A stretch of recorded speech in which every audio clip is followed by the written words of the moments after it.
Wherever you go in Paris, the skyline is dominated by the Eiffel Tower. It was built between 1887 and 1889 and was intended to stand for only 20 years. It's made of 12,000 pieces held together by 2.5 million rivets. When it was complete, the public complained loudly that it was the worst piece of architecture ever put up in steel. Notable figures at the time, including Guy de Maupassant, signed petitions to have it melted down for scrap. You reach the 3 viewing platforms by elevator, or, for the young and the strong, by 1,652 steps, and that only takes you to platform 1. Everyone takes an elevator to the top. The views at various levels are spectacular, and best about an hour before sunset. On a clear day from the highest platform, you can see for 40 miles. The Eiffel Tower rises 1,051 feet above the ground and weighs 7,000 tons. If you go to the highest platform on a windy day, the breeze can blow your beret all the way to Belgium. The Eiffel Tower was saved in 1918 because of its value as a radio transmitter, and since 1957 to send television signals. It's now the best-known monument in France and the symbol of Paris. After the Eiffel Tower, the most renowned structure in Paris is the Arc de Triomphe. Napoleon ordered L'Étoile and the Arc de Triomphe built in 1806 to honor the Imperial Army. The triumphal arch is emblazoned with statues commemorating his victories at Valmy, Jeanne Maps, Lodi, Pyramides, Arcole, and Rivoli, to name a few. It took 30 years to complete and is now known as the Place Charles de Gaulle. Under the arch, the tomb of the unknown soldier. The eternal flame is rekindled each evening at 6:30. Take the elevator to the museum inside. You can climb the last few steps to the top, 164 feet above the ground, and have a magnificent view of Paris, with all her monuments and each of the avenues spinning off L'Étoile, the star.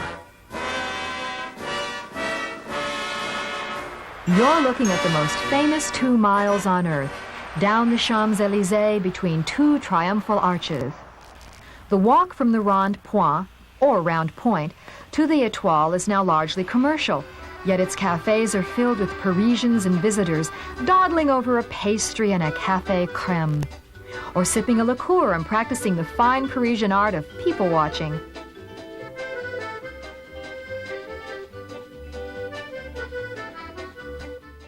Until you visit the Louvre, Parisians won't let you leave town. It's not a national treasure. It belongs to the world. Construction of the Louvre Palace took place over 3 centuries, from 1527 to 1827, and it continues today. It's already possible to spend a lifetime studying the extraordinary richness and variety of the collections here. The world's largest temple to art and antiquities. The most famous artifacts here are the Winged Victory and the Venus de Milo.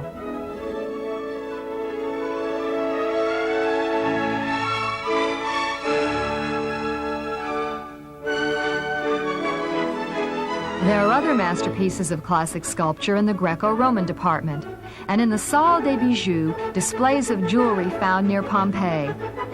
There are departments of Egyptian and Oriental antiquities, sculpture and graphic arts. But the Louvre is most famed for having the largest collection of paintings in the world. The work of Flemish, Dutch, German, English, Spanish and French masters, Rembrandt, Hals, Watteau, Velasquez, El Greco, Le Lorraine, David, and Leonardo da Vinci. All visitors come to see this famous lady.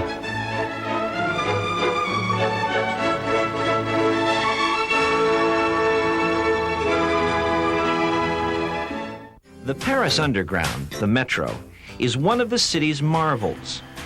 The French are not timid about placing their most valuable art treasures in the Louvre metro station. There are priceless works of art in stone, marble, gold, and bronze, some in display cases, others simply out in the open. There are maps in every station, and they're easy to read. Tourist passes for 2, 4, and 7 days are available and are good for unlimited travel while valid. The Paris cab driver is as individual as the philosopher Hackies of New York. You approach the cabbie at his parking station. He immediately puts a protective hand over the back door. He asks what direction you wish to go. Then he says, "I'm going the other way. Look for another." Many drivers have their dogs riding shotgun in the front seat. The Paris cab driver is proud of the valorous tradition of the taxicab army that defeated the Germans outside Paris in 1914. A General Galliani got an army together and took them in taxis to whip the Germans soundly, protecting Paris. He could be the only man who got all the taxi drivers of Paris to agree to go in the right direction at the same time. Sunday is the best day to go and sit in the Place de Terre, Turtle Place, in Montmartre. It's very pleasant on warm summer evenings, too. Take a cab. If you can find a driver who's willing to go in that direction. Or take the metro to the Montmartre station.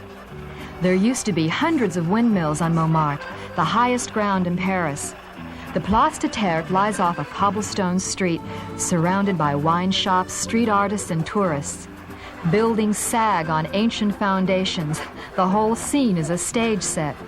Restaurants and taverns arrange tables outside, and tourists and Parisians alike enjoy the carnival atmosphere.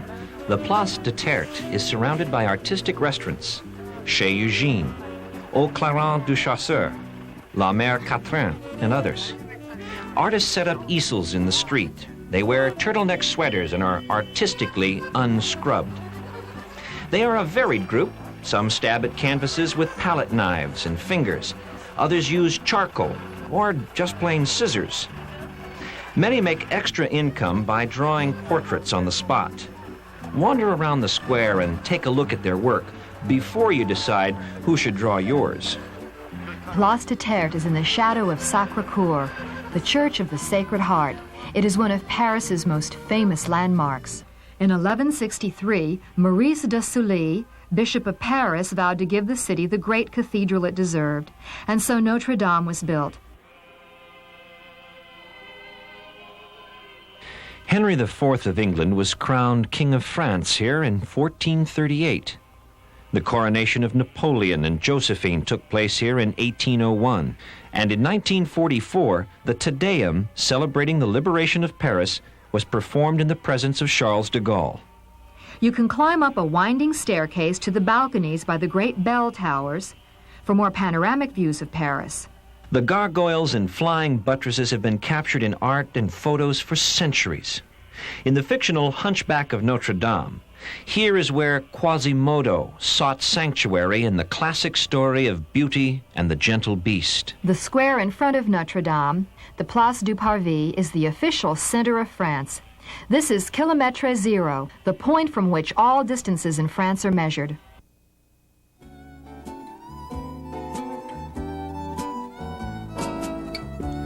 The Ile Saint-Louis is one of the oldest parts of Paris.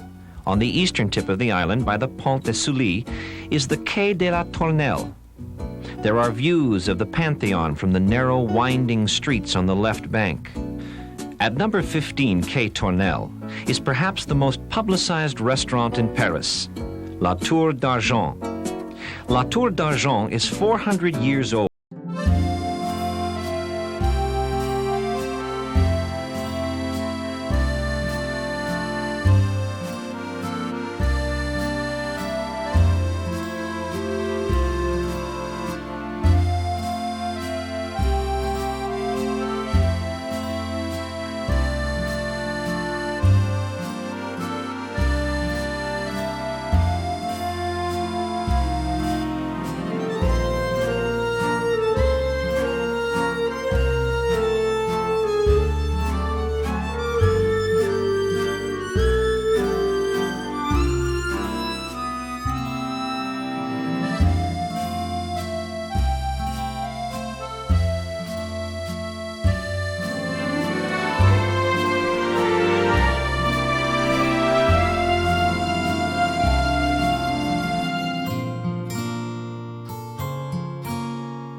Turn right into the Rue de l'École to the Sorbonne.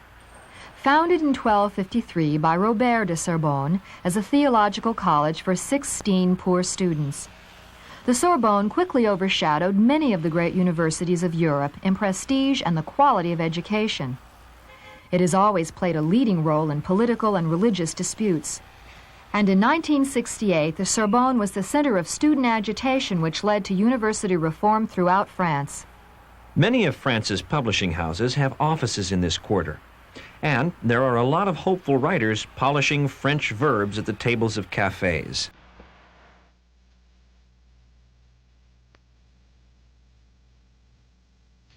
Wander the area, sprinkled with bookshops, movie houses, and student gathering places, like the Fountain of Saint-Michel, a popular meeting ground.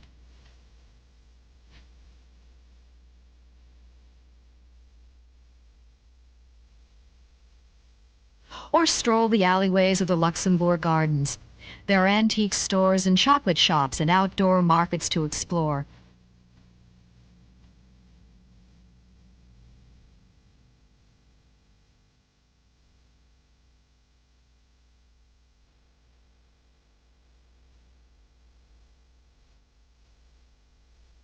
The designer boutiques in this area are a bit more trendy than those on the right bank, but no less easy on your pocketbook.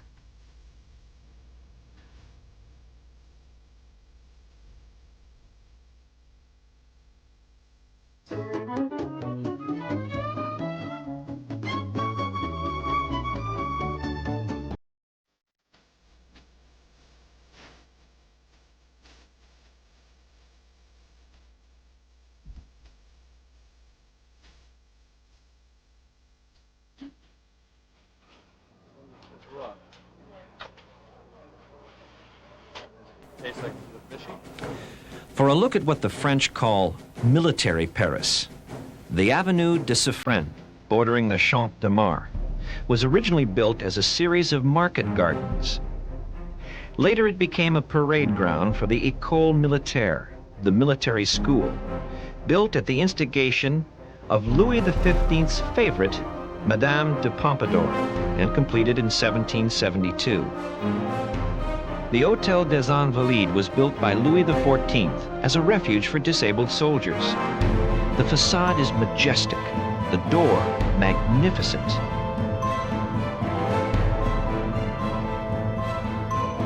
Louis's equestrian statue over the door is guided by the figures of justice and prudence. On the opposite side, Napoleon is frozen forever in bronze. The slate roofs of the buildings facing the cobbled Cour d'Honneur are surmounted by horses trampling on the attributes of war. The courtyard is lined with bronze cannon and pieces of captured artillery.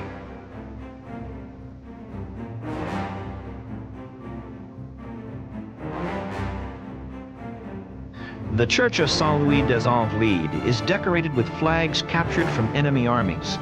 The last trophy of war is the twisted cross of the Third Reich.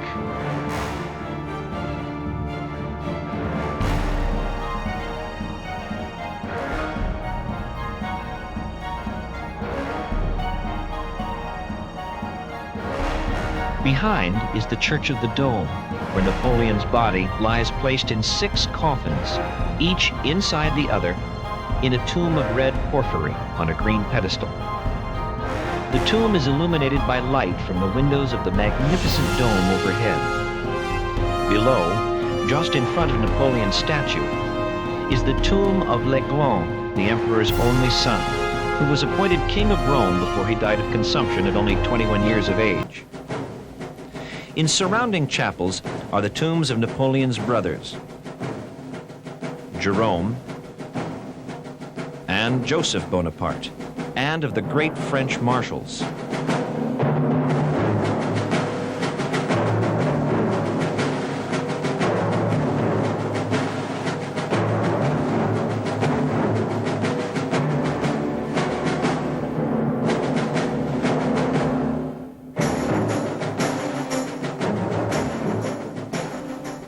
The Army Museum in the East and West Pavilions houses the world's largest and richest military collections. Colonel Paul Willing of the Army Museum knows more about Napoleon than Josephine did. At the Musée de l'Armée, we have very many artifacts which belong to Emperor Napoleon I. But I think the principal part of the collection is in this showcase here. And you have here his greatcoat, his famous grey greatcoat, which he wore during all his campaigns all over Europe. The hat you see there was worn by Napoleon in Moscow during the Russian campaign of 1812. The other hat was the one he wore in 1814 during the campaign of France, one of his last campaigns. A famous picture showing Napoleon in the center wearing the uniform of Colonel of the Grenadiers of the Guard. At the top you see this part of the canopy on red velvet embroidered in gold, which was decorating the Cathedral of Notre Dame on the day of Napoleon's coronation on the 2nd of December 1804. Apart from that, there's wallpaper from Napoleon's from the room where he was born in Ajaccio in Corsica, and his handkerchiefs, keys of his private apartments at Tuileries Palace, some of his hunting guns, and also his dispatch cases in which he carried his personal dispatches. And here is a showcase with 2 pairs of gold inlaid pistols made by Napoleon's personal gunsmith, Boutet, in Versailles. Although Napoleon was not a very elegant horseman in the academic sense of the word, he was a very tough and resistant rider, and he was able to spend something like 10 to 15 hours a day in a saddle. He spent, in fact, many of his years on a horse, covering thousands of miles on horseback from Madrid to Moscow. He had, of course, very many horses. In his imperial stables there were up to 150 horses at one time. And these horses were divided into brigades of 12 horses, which were kept at various distances so that the emperor could easily find a change of horse every 15 miles during his gallops into Prussia, Austria, or Russia. And here you have the Grand Order and the collar, the Grand Collar of the Legion of Honor, which was the greatest, the highest French decoration created by Napoleon himself in 1802. In this showcase right here, you can see the original and genuine death mask of Napoleon I, which was made on the 6th of May, the day after his death, 1821. We have collected about 70,000 items of all periods of military history, mainly French military history, ever since the, shall I almost say, the Roman days, or even prehistoric days, right down to World War II inclusive.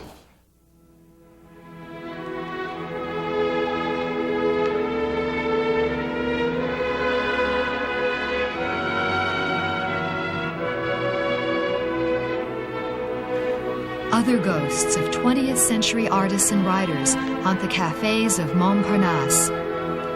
Chagall, Gauguin, Modigliani, and Whistler all lived and put brush to canvas here. Stravinsky wrote much of his music here, and Ernest Hemingway and Henry Miller found saleable words in the cafes.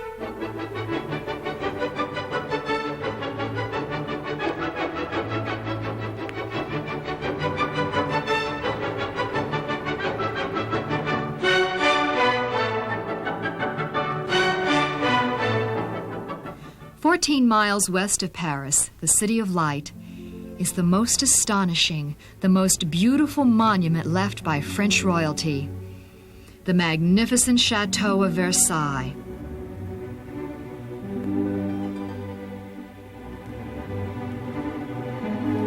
The gardens of Versailles, laid out by Lenotre, rank as one of the best examples of classic French landscaping.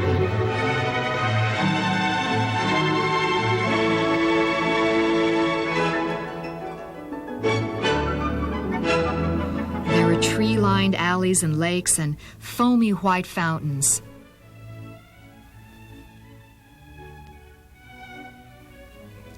The palace was built by Louis XIV on the grounds of his father's hunting lodge. Building went on for more than 50 years as the court grew ever larger, eventually comprising more than 20,000 members. 30,000 workmen and 6,000 horses were employed in the construction at a cost of 60 million livres. At the time, a livre was worth a pound of silver, and at today's prices would be valued at more than $10 billion.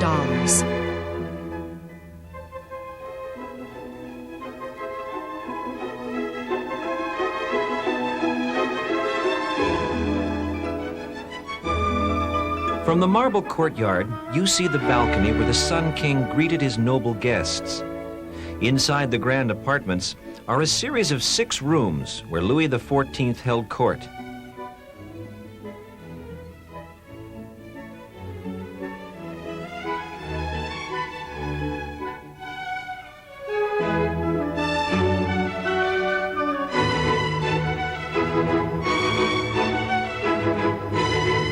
In his bedroom, his deathbed is as it was when he expired before a throng of courtiers in 1715. This was also the bedroom of his son, Louis XV, and grandson, Louis XVI, whose wife was the infamous Marie Antoinette.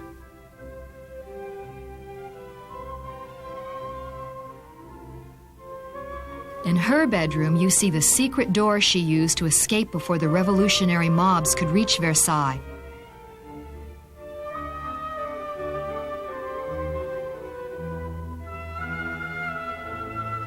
Versailles was opened as a museum in the 1830s by Louis Philippe, and restoration has continued, interrupted only by war until the present.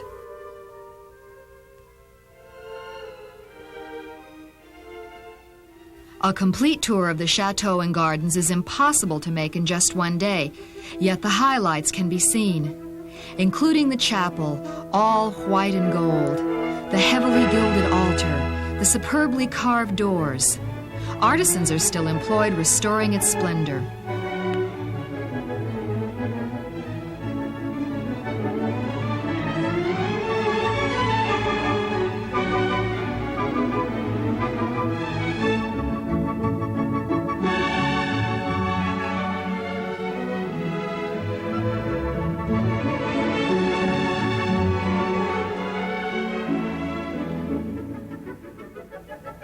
The throne room with its original candelabras and chandeliers. The war salon where Louis XIV planned his great campaigns.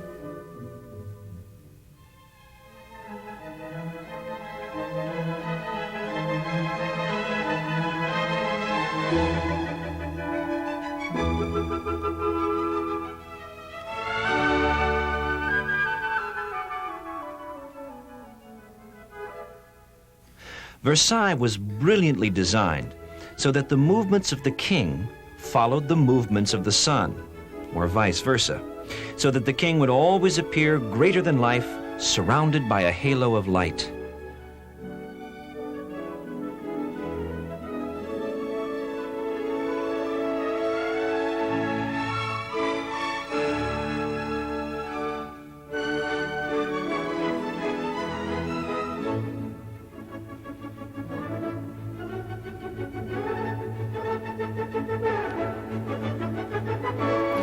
Imagine the glorious hall of mirrors lit by thousands of candles and filled with nobles and noblewomen in their sumptuous evening finery.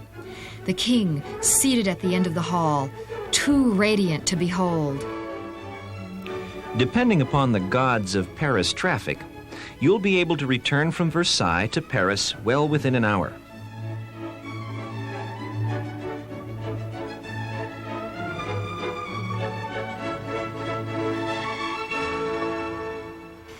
One of the nicest things to do in Paris is to sit on a slow-moving barge and let Paris come to you. There are many great and small Paris hotels in all price ranges. The Crillon, Lutetia, the Ambassador Concorde, the Maurice, the Georges V and Plaza Athénée. Yet wherever you stay in Paris, from the internationally famed hotels that show up in the world's society columns to a fifth-floor walk-up, Paris is always romantic. For Paris is the city of love. And life. Nightlife in Paris has its own French style, full of fun and mildly naughty. Often bizarre, but always performed with panache and high style.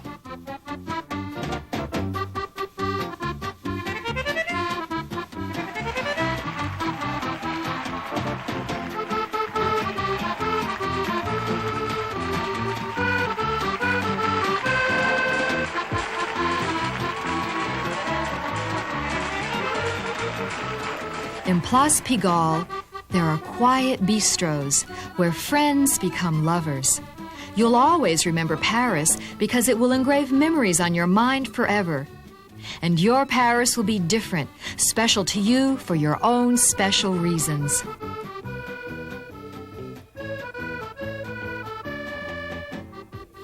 It may be for food or fashion, art or architecture, history or just for the exuberant joy of this world capital.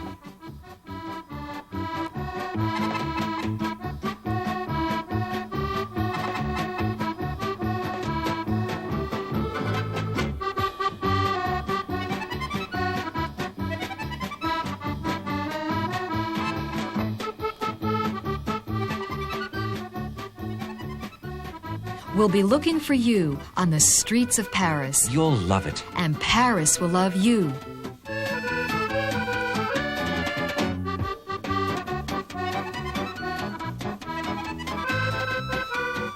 À votre santé!